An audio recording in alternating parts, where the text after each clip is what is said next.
The Enchantress of Sylaire. "Why, you big ninny, I could never marry you," declared the Demoiselle Dorothée, only daughter of the Sieur des Flèches. Her lips pouted at Anselme like two ripe berries. Her voice was honey, but honey filled with bee stings. "You are not so ill-looking, and your manners are fair. But I wish I had a mirror that could show you to yourself for the fool that you really are." "Why?" queried Anselme, hurt and puzzled. "Because you are just an addle-headed dreamer, poring over books like a monk. You care for nothing but silly old romances and legends. People say that you even write verses. It is lucky that you are at least the second son of the Comte de Framboisier, for you will never be anything more than that." "But you loved me a little yesterday," said Anselme bitterly. "A woman finds nothing good in the man she has ceased to love." "Dolt! Donkey!" cried Dorothée, tossing her blonde ringlets in pettish arrogance. "If you were not all that I have said, you would never remind me of yesterday. Go, idiot, and do not return." Anselme, the hermit, had slept little, tossing distractedly on his hard, narrow pallet. His blood, it seemed, had been fevered by the sultriness of the summer night. Then, too, the natural heat of youth had contributed to his unease.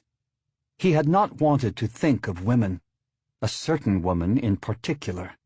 But, after 13 months of solitude, in the heart of the wild woodland of Averoigne, he was still far from forgetting. Crueler even than her taunts was the remembered beauty of Dorothée des Flèches, the full-ripened mouth, the round arms and slender waist, the breast and hips that had not yet acquired their amplest curves. Dreams had thronged the few short intervals of slumber, bringing other visitants, fair but nameless, about his couch. He arose at sundawn, weary but restless. Perhaps he would find refreshment by bathing, as he had often done, in a pool fed from the river Isolille and hidden among alder and willow thickets. The water, deliciously cool at that hour, would assuage his feverishness. His eyes burned and smarted in the morning's gold glare when he emerged from the hut of wattled osier withes. His thoughts wandered, still full of the night's disorder. Had he been wise, after all, to quit the world, to leave his friends and family, and seclude himself because of a girl's unkindness? He could not deceive himself into thinking that he had become a hermit through any aspiration towards sainthood, such as had sustained the old anchorites. By dwelling so much alone, was he not merely aggravating the malady he had sought to cure? Perhaps, it occurred to him belatedly, he was proving himself the ineffectual dreamer, the idle fool that Dorothée had accused him of being. It was weakness to let himself be soured by a disappointment. Walking with downcast eyes, he came unaware to the thickets that fringed the pool. He parted the young willows without lifting his gaze, and was about to cast off his garments. But at that instant, the nearby sound of splashing water startled him from his abstraction. With some dismay, Anselme realized that the pool was already occupied. To his further consternation, the occupant was a woman. Standing near to the center, where the pool deepened, she stirred the water with her hands till it rose and rippled against the base of her bosom. Her pale, wet skin glistened like white rose petals dipped in dew. Anselme's dismay turned to curiosity, and then to unwilling delight. He told himself that he wanted to withdraw, but feared to frighten the bather by a sudden movement. Stooping with her clear profile and her shapely left shoulder toward him, she had not perceived his presence. A woman, young and beautiful, was the last sight he had wished to see. Nevertheless, he could not turn his eyes away. The woman was a stranger to him, and he felt sure that she was no girl of the village or countryside. She was lovely as any chatelaine of the great castles of Avarogne, and yet surely no lady or demoiselle would bathe unattended in a forest pool. Thick curling chestnut hair, bound by a light silver fillet, billowed over her shoulders and burned to red living gold where the sun rays searched it out through the foliage. Hung about her neck, a light golden chain seemed to reflect the lustres of her hair, dancing between her breasts as she played with the ripples. The hermit stood watching her like a man caught in webs of sudden sorcery. His youth mounted within him in response to her beauty's evocation. Seeming to tire of her play, she turned her back and began to move toward the opposite shore, where, as Anselm now noticed, a pile of feminine garments lay in charming disorder on the grass. Step by step she rose up from the shoaling water, revealing hips and thighs like those of an antique Venus. Then, beyond her, he saw that a huge wolf, appearing furtively as a shadow from the thicket, had stationed itself beside the heap of clothing. Anselm had never seen such a wolf before. He remembered the tales of werewolves that were believed to infest that ancient wood, and his alarm was touched instantly with the fear which only preternatural things can arouse. The beast was strangely colored, its fur being a glossy bluish-black. It was far larger than the common gray wolves of the forest. Crouching inscrutably, half hidden in the sedges, it seemed to await the woman as she waded shoreward. Another moment, thought Anselm, and she would perceive her danger, would scream and turn in terror, but still she went on, her head bent forward as if in serene meditation. "Beware the wolf!" he shouted, his voice strangely loud and seeming to break a magic stillness. Even as the words left his lips, the wolf trotted away and disappeared behind the thickets toward the great elder forest of oaks and beeches. The woman smiled over her shoulder at Anselm, turning a short oval face with slightly slanted eyes and lips red as pomegranate flowers. Apparently, she was neither frightened by the wolf nor embarrassed by Anselm's presence. "There is nothing to fear," she said, in a voice like the pouring of warm honey. "One wolf or two will hardly attack me." "But perhaps there are others lurking about," persisted Anselm, "and there are worse dangers than wolves for one who wanders alone and unattended through the forest of Avarogne. When you have dressed, with your permission I shall attend you safely to your home, whether it be near or far." "My home lies near enough in one sense, and far enough in another," returned the lady cryptically. "But you may accompany me there if you wish." She turned to the pile of garments, and Anselm went a few paces away among the alders and busied himself by cutting a stout cudgel for weapon against wild beasts or other adversaries. A strange but delightful agitation possessed him, and he nearly nicked his fingers several times with the knife. The misogyny that had driven him to a woodland hermitage began to appear slightly immature, even juvenile. He had let himself be wounded too deeply and too long by the injustice of a pert child. By the time Anselm finished cutting his cudgel, the lady had completed her toilet. She came to meet him, swaying like a lamia. A bodice of vernal green velvet, bearing the upper slopes of her breasts, clung tightly about her as a lover's embrace. A purple velvet gown, flowered with pale azure and crimson, molded itself to the sinuous outlines of her hips and legs. Her slender feet were enclosed in fine, soft leather buskins, scarlet-dyed, with tips curling pertly upward. The fashion of her garments, though oddly antique, confirmed Anselm in his belief that she was a person of no common rank. Her raiment revealed, rather than concealed, the attributes of her femininity. Her manner yielded, but it also withheld.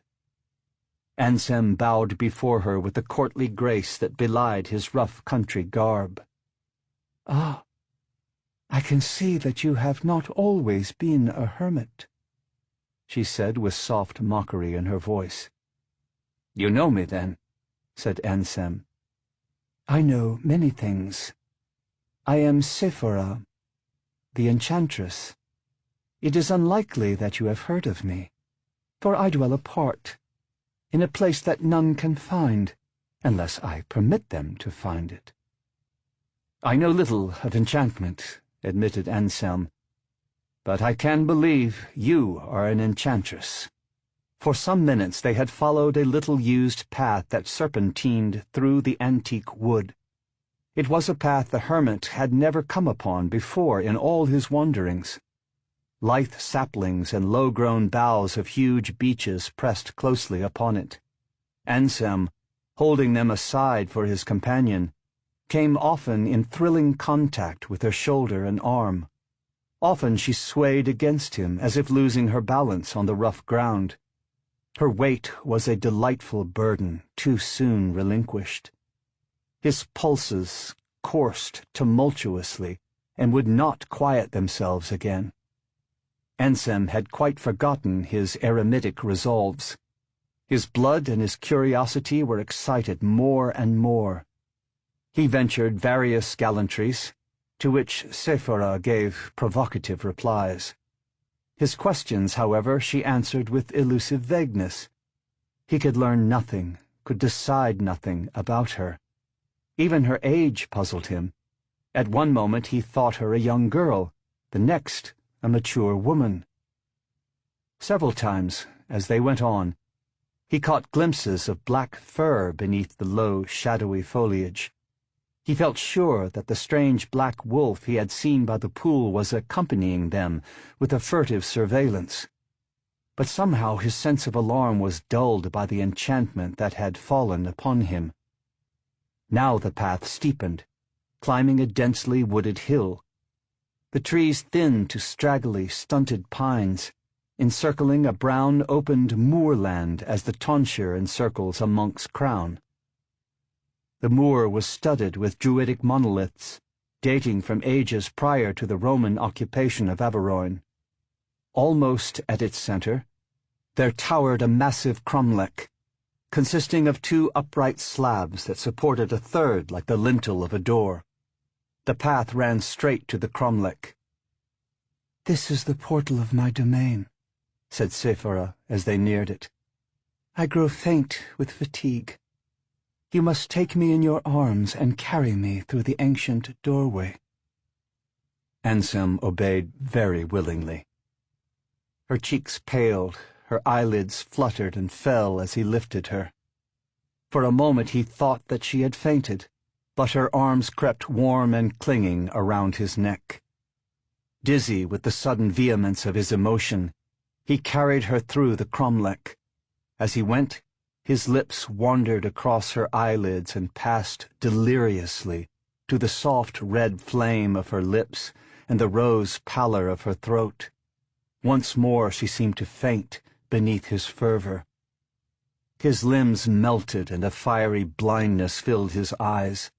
The earth seemed to yield beneath them like an elastic couch as he and Sylaire sank down. Lifting his head, Ansem looked about him with swiftly growing bewilderment.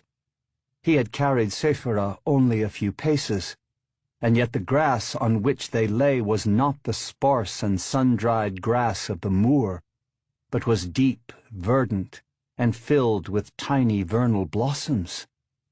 Oaks and beeches, huger even than those of the familiar forest, loomed umbrageously on every hand with masses of new, golden-green leafage, where he had thought to see the open upland. Looking back, he saw that the grey, lichened slabs of the cromlech itself alone remained of that former landscape.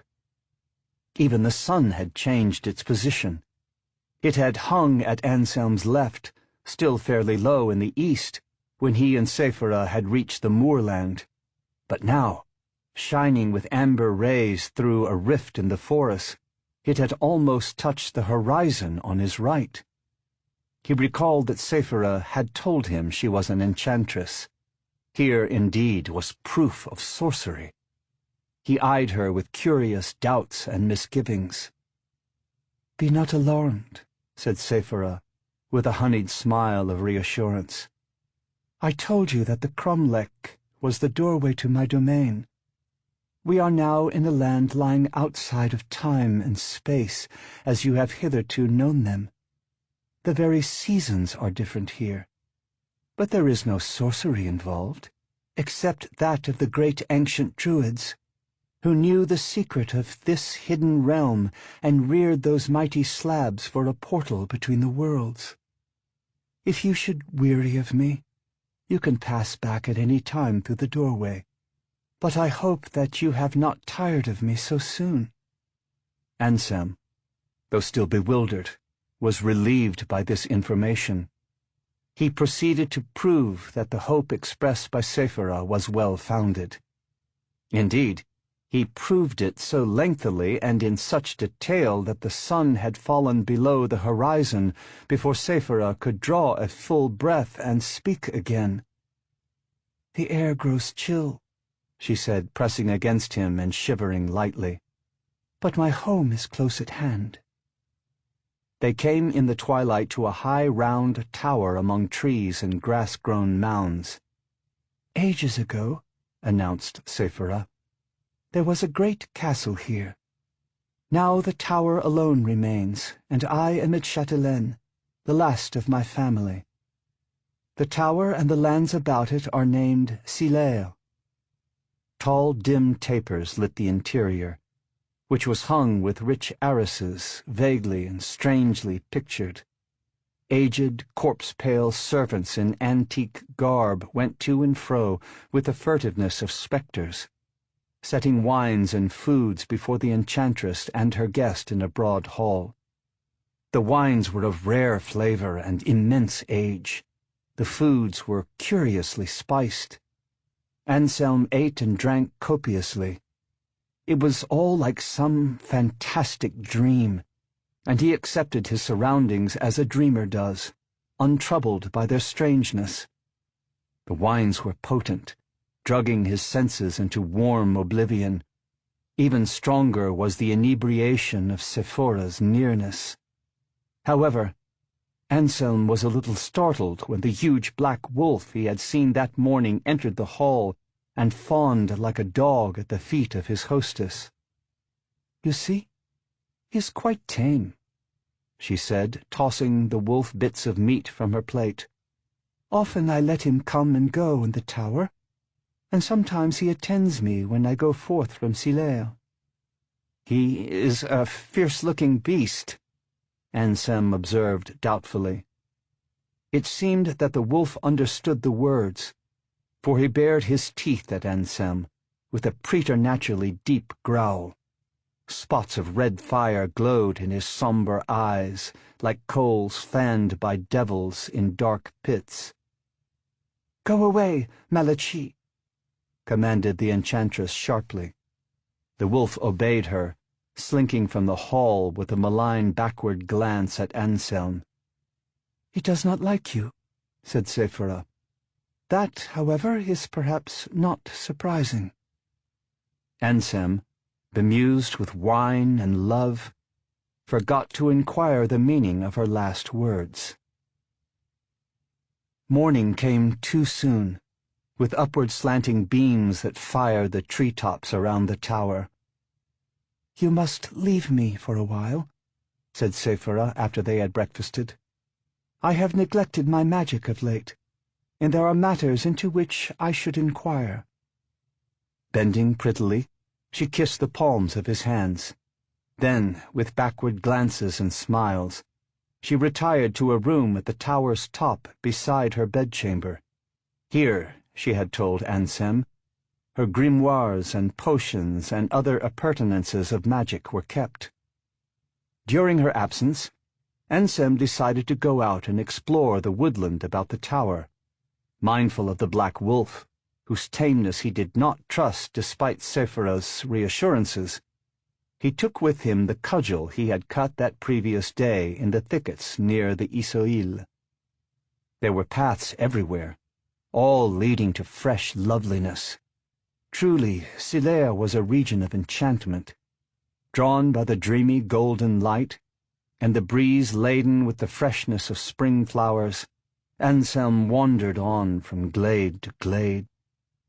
He came to a grassy hollow, where a tiny spring bubbled from beneath mossed boulders. He seated himself on one of the boulders, musing on the strange happiness that had entered his life so unexpectedly. It was like one of the old romances, the tales of glamour and fantasy that he had loved to read. Smiling, he remembered the jibes with which Dorothée des Flèches had expressed her disapproval of his taste for such reading matter. What, he wondered, would Dorothée think now? At any rate, she would hardly care. His reflections were interrupted. There was a rustling of leaves. The black wolf emerged from the boscage in front of him, whining as if to attract his attention. The beast had somehow lost his appearance of fierceness. Curious and a little alarmed, Anselm watched in wonder while the wolf began to uproot with his paws certain plants that somewhat resembled wild garlic. These he devoured with palpable eagerness. Anselm's mouth gaped at the thing which ensued. One moment the wolf was before him, then, where the wolf had been, there rose up the figure of a man, lean, powerful, with blue-black hair and beard, and darkly flaming eyes. The hair grew almost to his brows, the beard nearly to his lower eyelashes. His arms, legs, shoulders, and chest were matted with bristles. "Be assured that I mean you no harm," said the man. "I am Malachie du Marais, a sorcerer, and the one-time lover of Séphira. Tiring of me, and fearing my wizardry, she turned me into a werewolf by giving me secretly the waters of a certain pool that lies amid this enchanted domain of Sylaire. The pool is cursed from old time with the infection of lycanthropy, and Séphira has added her spells to its power. I can throw off the wolf shape for a little while during the dark of the moon. At other times I can regain my human form, though only for a few minutes, by eating the root that you saw me dig and devour. The root is very scarce." Anselm felt that the sorceries of Sylaire were more complicated than he had hitherto imagined. But amid his bewilderment he was unable to trust the weird being before him. He had heard many tales of werewolves, who were reputedly common in medieval France. Their ferocity, people said, was that of demons rather than of mere brutes. "Allow me to warn you of the grave danger in which you stand," continued Malachie du Marais. "You were rash to let yourself be enticed by Séphira. If you are wise, you will leave the purlieus of Sylaire with all possible dispatch. The land is old in evil and sorcery, and all who dwell within it are ancient as the land, and are equally accursed. The servants of Séphira, who waited upon you yestereve, are vampires that sleep by day in the tower vaults and come forth only by night. They go out through the druid portal to prey on the people of Averoigne." He paused as if to emphasize the words that followed. His eyes glittered balefully, and his deep voice assumed a hissing undertone. "Séphira herself is an ancient Lamia, well-nigh immortal, who feeds on the vital forces of young men. She has had many lovers throughout the ages, and I must deplore, even though I cannot specify their ultimate fate. The youth and beauty that she retains are illusions. If you could see Séphira as she really is, you would recoil in revulsion, cured of your perilous love. You would see her unthinkably old, and hideous with infamies. "But how can such things be?" queried Anselm. "Truly, I cannot believe you." Malachy shrugged his hairy shoulders. "At least I have warned you. But the wolf change approaches, and I must go. If you will come to me later, in my abode which lies a mile to the westward of Sylare's tower, perhaps I can convince you that my statements are the truth. In the meanwhile, ask yourself if you have seen any mirrors, such as a beautiful young woman would use in Sylare's chamber. Vampires and lamias are afraid of mirrors, for a good reason." Anselm went back to the tower with a troubled mind. What Malachy had told him was incredible. Yet there was the matter of Sylare's servants. He had hardly noticed their absence that morning, and yet he had not seen them since the previous eve. And he could not remember any mirrors among Sylare's various feminine belongings. He found Sylara awaiting him in the tower's lower hall. One glance at the utter sweetness of her womanhood, and he felt ashamed of the doubts with which Malachy had inspired him. Syara's blue-gray eyes questioned him, deep and tender as those of some pagan goddess of love. Reserving no detail, he told her of his meeting with the werewolf. "Ah, I did well to trust my intuitions," she said. "Last night, when the black wolf growled and glowered at you, it occurred to me that he was perhaps becoming more dangerous than I had realized. This morning, in my chamber of magic, I made use of my clairvoyant powers, and I learned much. Indeed, I have been careless. Malachy has become a menace to my security. Also, he hates you, and would destroy our happiness."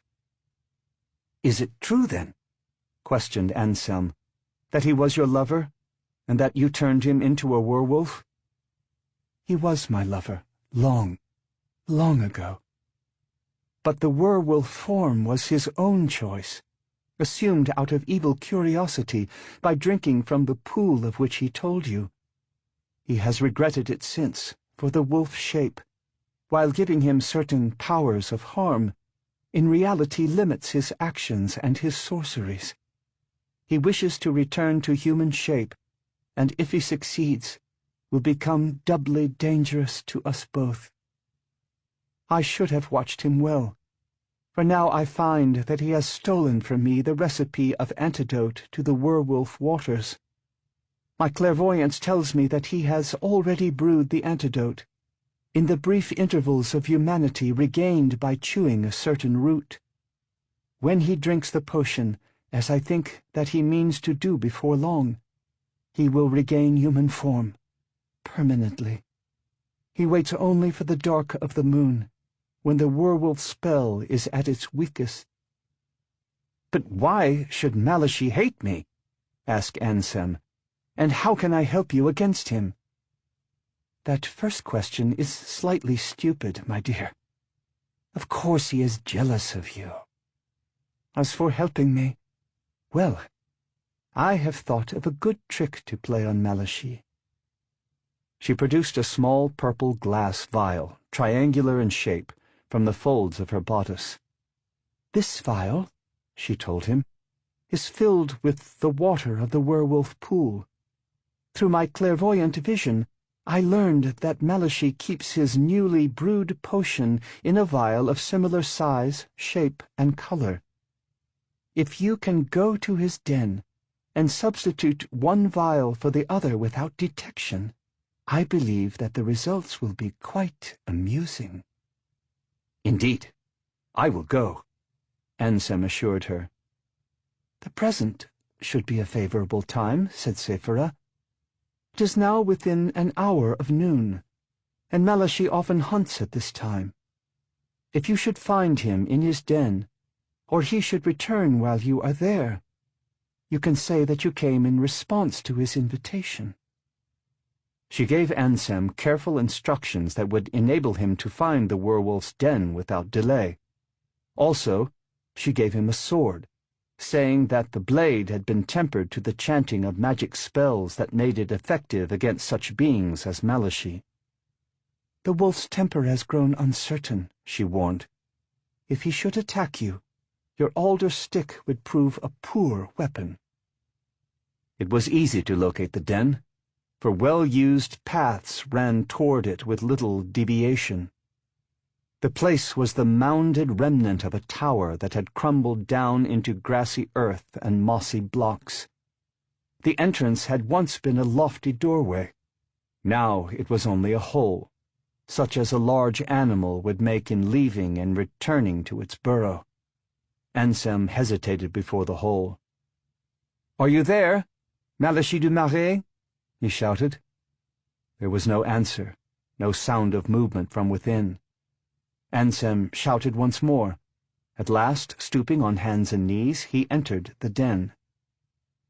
Light poured through several apertures, latticed with wandering tree roots, where the mound had fallen in from above.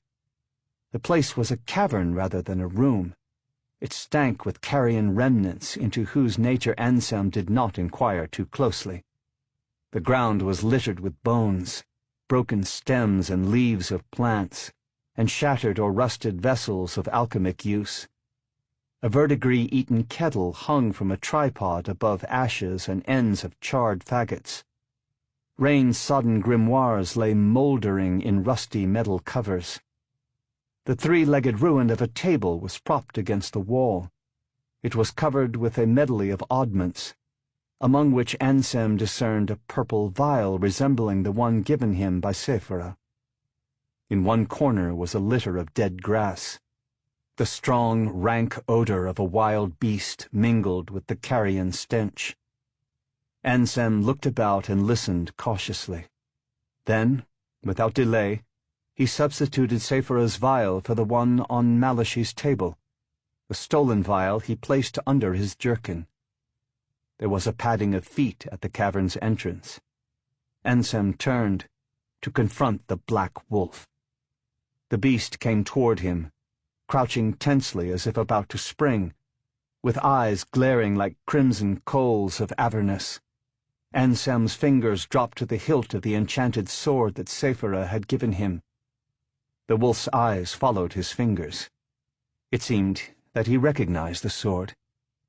He turned from Ansem and began to chew some roots of the garlic-like plant, which he had doubtless collected to make possible those operations which he could hardly have carried on in wolfish form. This time, the transformation was not complete. The head, arms, and body of Malachi du Marais rose up again before Ansem, but the legs were the hind legs of a monstrous wolf. He was like some bestial hybrid of antique legend. "Your visit honors me," he said, half snarling, with suspicion in his eyes and voice. "Few have cared to enter my poor abode, and I am grateful to you. In recognition of your kindness, I shall make you a present." With the padding movements of a wolf, he went over to the ruinous table and groped amid the confused oddments with which it was covered. He drew out an oblong silver mirror, brightly burnished, with jeweled handle, such as a great lady or damsel might own. This he offered to Ansem. "I give you the mirror of reality," he announced. "In it all things are reflected according to their true nature. The illusions of enchantment cannot deceive it. You disbelieved me when I warned you against Sylaire. But if you hold this mirror to her face and observe the reflection, you will see that her beauty, like everything else in Sylaire, is a hollow lie, the mask of ancient horror and corruption. If you doubt me, hold the mirror to my face. Now, for I, too, am part of the land's immemorial evil." Ansem took the silver oblong and obeyed Malachi's injunction. A moment, and his nerveless fingers almost dropped the mirror. He had seen reflected within it a face that the sepulchre should have hidden long ago. The horror of that sight had shaken him so deeply that he could not afterwards recall the circumstances of his departure from the werewolf's lair. He had kept the werewolf's gift, but more than once he had been prompted to throw it away. He tried to tell himself that what he had seen was merely the result of some wizard trick.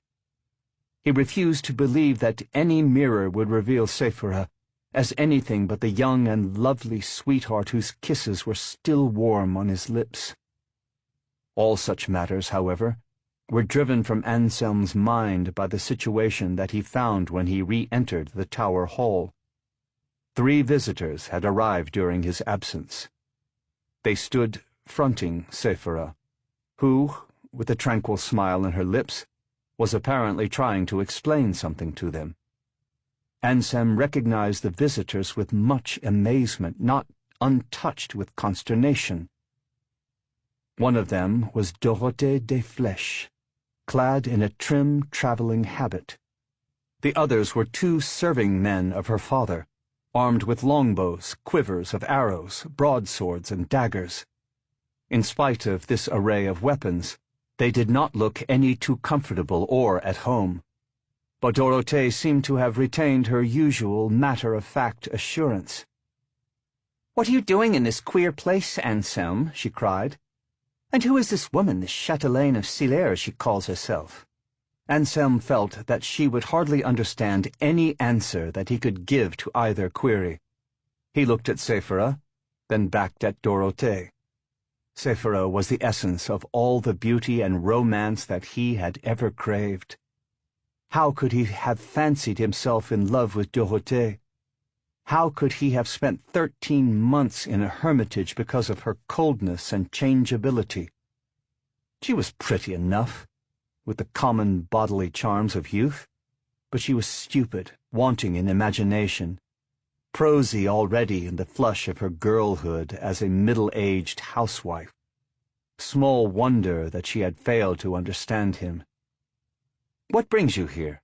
he countered. "I had not thought to see you again." "I miss you, Anselm," she sighed.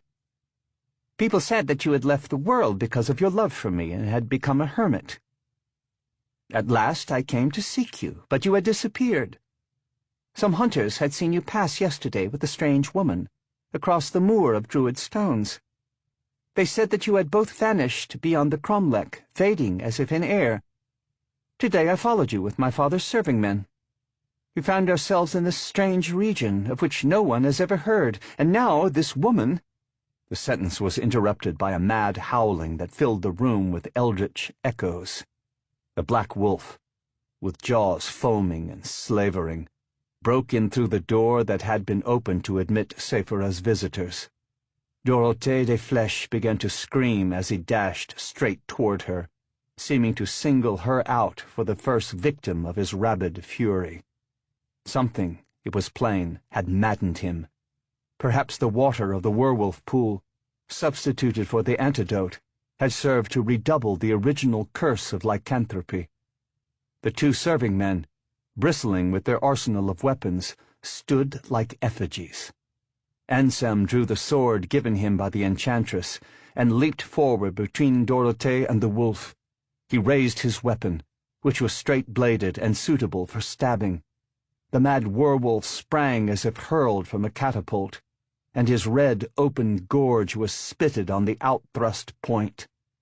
Anselm's hand was jarred on the sword hilt, and the shock drove him backward. The wolf fell threshing at Anselm's feet. His jaws had clenched on the blade. The point protruded beyond the stiff bristles of his neck. Anselm tugged vainly at the sword. Then the black-furred body ceased to thresh, and the blade came easily. It had been withdrawn from the sagging mouth of the dead ancient sorcerer, Malachie du Marais, which lay before Anselm on the flagstones. The sorcerer's face was now the face that Anselm had seen in the mirror, when he had held it up at Malachie's injunction. "You have saved me! How wonderful!" cried Dorothée. Ansem saw that she had started toward him with outthrust arms. A moment more, and the situation would become embarrassing. He recalled the mirror, which he had kept under his jerkin, together with the vial he had stolen from Malachy du Marais. What, he wondered, would Dorothée see in its burnished depths? He drew the mirror forth swiftly and held it to her face as she advanced upon him. What she beheld in the mirror he never knew, but the effect was startling. Dorothée gasped, and her eyes dilated in manifest horror. Then, covering her eyes with her hands, as if to shut out some ghastly vision, she ran shrieking from the hall. The serving men followed her. The celerity of their movements made it plain that they were not sorry to leave this dubious lair of wizards and witches. Sylaire began to laugh softly. Ansem found himself chuckling. For a while they abandoned themselves to uproarious mirth. Then Sylaire sobered. "I know why Malachy gave you the mirror," she said. "Do you not wish to see my reflection in it?" Ansem realized that he still held the mirror in his hand. Without answering Sylaire, he went over to the nearest window, which looked down on a deep pit lined with bushes, that had been part of an ancient, half-filled moat. He hurled the silver oblong into the pit. "I am content with what my eyes tell me, without the aid of any mirror," he declared. "Now let us pass to other matters, which have been interrupted too long." Again the clinging deliciousness of Sylaire was in his arms, and her fruit-soft mouth was crushed beneath his hungry lips. The strongest of all enchantments held them in its golden circle.